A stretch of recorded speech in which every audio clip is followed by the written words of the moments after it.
I got my exhaust pipe in the way because of the lift kit.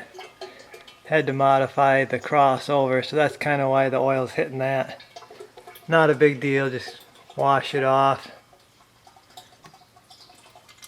While the oil pan is draining, go ahead and get my oil filter off.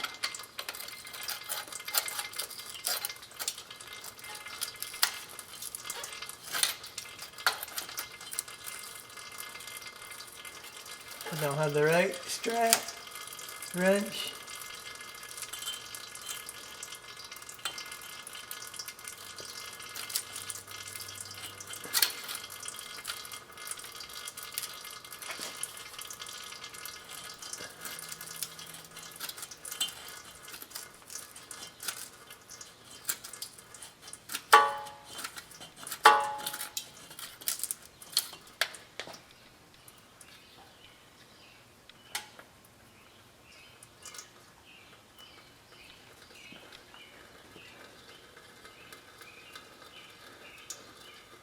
Let that drain out, pull it off.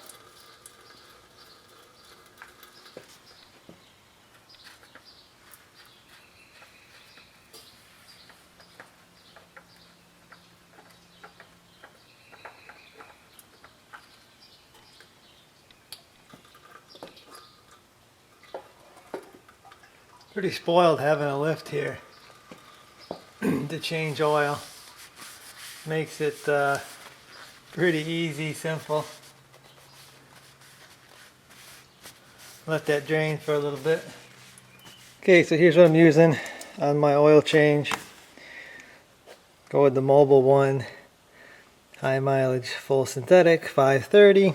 Got me a K&N filter. I like to run the best filter I can because the oil is the lifeblood of your engine, so good to have a good filter. And then for the first time, I'm giving this a try. Actually, this is the first time I actually seen it. It's Lucas high mileage oil stabilizer. So we'll see. It says for use with non-synthetic and synthetic oils.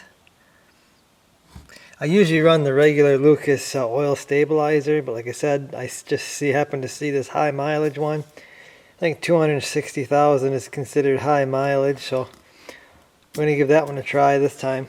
We'll see how it works.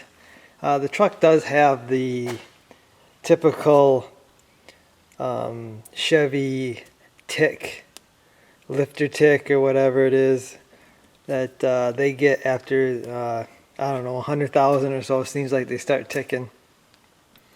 So we'll see if it does anything with that. Okay, just taking some of my oil. I just put a little bit in there and then put it on my sealing surface there. I know a lot of guys go crazy about filling the oil filter up with oil before you screw it on. Never done that, guys. I've never filled the oil filter up. I I don't think there's any need to do that. That's kind of why I run the Lucas, because when you drain all your oil out, or your oil drains all the way into your oil pan and your engine is dry, the Lucas will stick on the part so you don't get a dry start. I don't think there's enough time where it doesn't have oil pressure to matter. So whatever, if you want to do that, do that. I've never done it, so I'm going to get this screwed back in there. Okay, so I got my filter installed. Again, to just crank it down with my hands. No reason to get your oil filter strap wrench out, because that is for taking them off, not putting them on. Got my drain plug back in. I'm going to tighten that down, and we should be ready to drop this thing down and add the oil.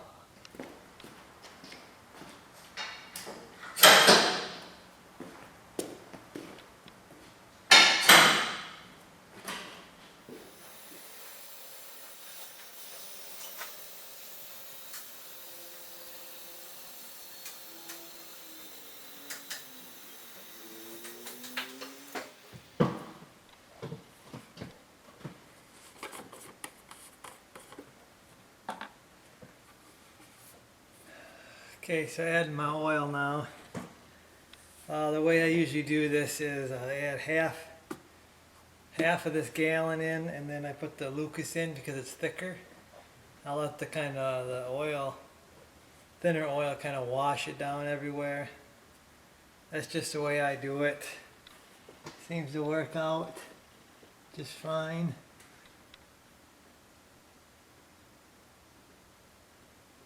I am using a funnel. I am not that good.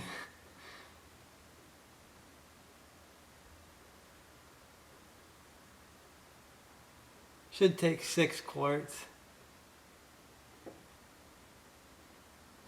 Should anyway. Sometimes it seems like it takes a little more, but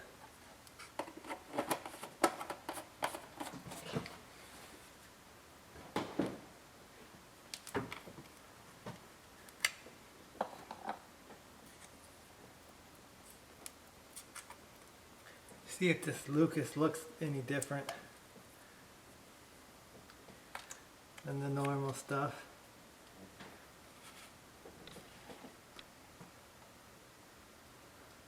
Not really. Doesn't seem any thicker either, but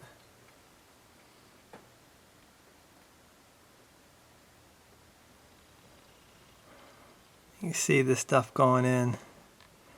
It's kind of like honey, and it's really sticky stuff, and that's what helps stop your dry starts. When all the oil drains away from everything, this is gonna stick. That's the whole idea behind it anyway. But I ain't gonna bore you with pouring this in here. I'm gonna get her in there, and we'll go to the first start, I guess. So we got our 6 quarts of oil in here. Turn the key, fire it up.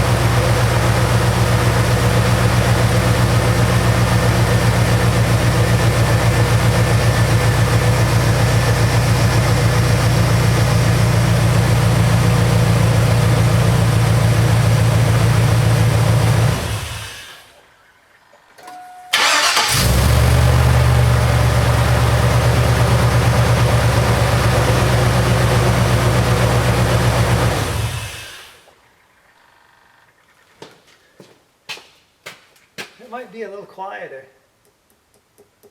It hasn't been shut off that long, but usually this thing's been ticking. It ticks all the time, so we'll see. I've got another issue with this truck, guys. That's going to be some other videos. But I guess that's going to do it for this one. I guess I'll see you.